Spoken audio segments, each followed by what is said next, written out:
Good afternoon and welcome to my presentation on effective networking. My name is Luke Vriljic and I'm the director of Think Group and Elite Importers.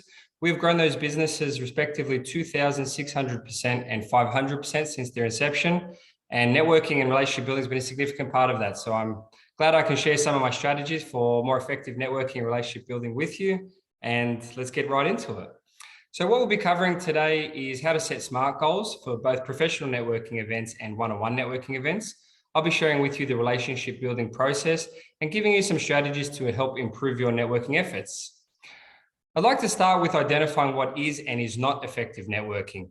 By definition, networking is the action or process of interacting with others to exchange information and develop professional and social contacts. What is not effective networking is signing up to or attending a professional networking event, having brief chats with people as we move around the room, handing out our business cards as we go, and then walking away feeling very accomplished because we networked. This is not the most effective use of your time and networking efforts. What we need to concentrate on is how to set SMART goals. SMART is the acronym for specific, measurable, achievable, realistic, and time-bound. So an example of a SMART goal in a social networking setting would be to meet and interact with 3 new contacts, ideally people that are relevant to your business or that can add value to your professional network. The measure is whether or not your specific goal is reached. You either did or did not reach your target of 3 new contacts. Is it achievable? The event goes for 1 hour. That's 1 new person every 20 minutes. It's realistic because given the flowing nature of these events, you should be able to get around the room and speak to at least 3 new contacts. And of course, the time-bound element is the fact that you have 1 hour to achieve your goal. In lieu of social networking events, one-on-one networking events. So a SMART goal may be to seek out and have 1 new person interaction with a prospective client that can add value to your professional network. Again, the measure is whether or not our specific goal is reached. You either did or did not reach your target of 1 person per week. Is it achievable? We have 52 weeks in a year, 40 to 50 hours a week. So I would suggest that it is achievable to reach out and secure at least 1 new prospective client per week. It should be realistic to achieve. And of course, your time-bound element is the fact that it's 1 a week for 52 weeks of the year. The relationship building process and the psychology around the how. It's unlikely that we're just going to show up to a networking event or book a one-on-one meeting and be successful in the relationship build process so early on. Realistically, first they need to get to know you, then they get to like you, and then they get to trust you. People are more inclined to deal with or buy from those that they trust, and you cannot get to trust without like, and certainly you can't get to like without them knowing who you are. So being mindful of where you are in the relationship building process is really going to be fundamental in improving your networking efforts to secure a long-term connection with somebody. Some strategies to help your networking efforts. It's fundamental that you know how you're going to add value to your prospective contact or client well in advance of the meeting. You need to consider, are you cheaper? Is your product more advanced or superior? Are you easy to deal with? Perhaps you're closer to them, or your size of business is more appropriate for their scale. Sometimes, quite simply, they're not happy with the incumbent provider for a disclosed or undisclosed reason, and hence they're in the market to be vetted or as a potential contact for your social or professional network. Another really important opportunity is to get a warm introduction.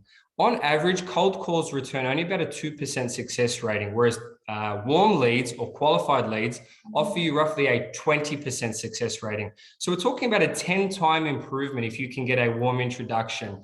A really easy way to approach this subject is if you have somebody in your professional network that perhaps has a client that they work with or a contact in their network, and they give them a call or send them an email.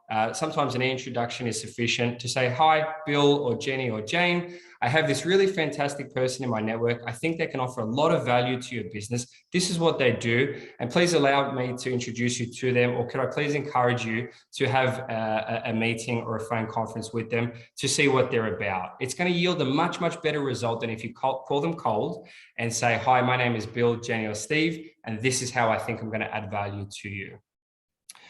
The timing of your appointment.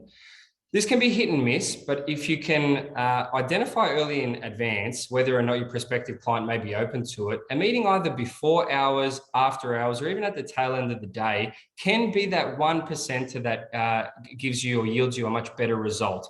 That being, the phone has started to die down, the emails have subsided, and ultimately they're able to give you their full attention, which means they're more likely to be engaged with what it is that you're discussing.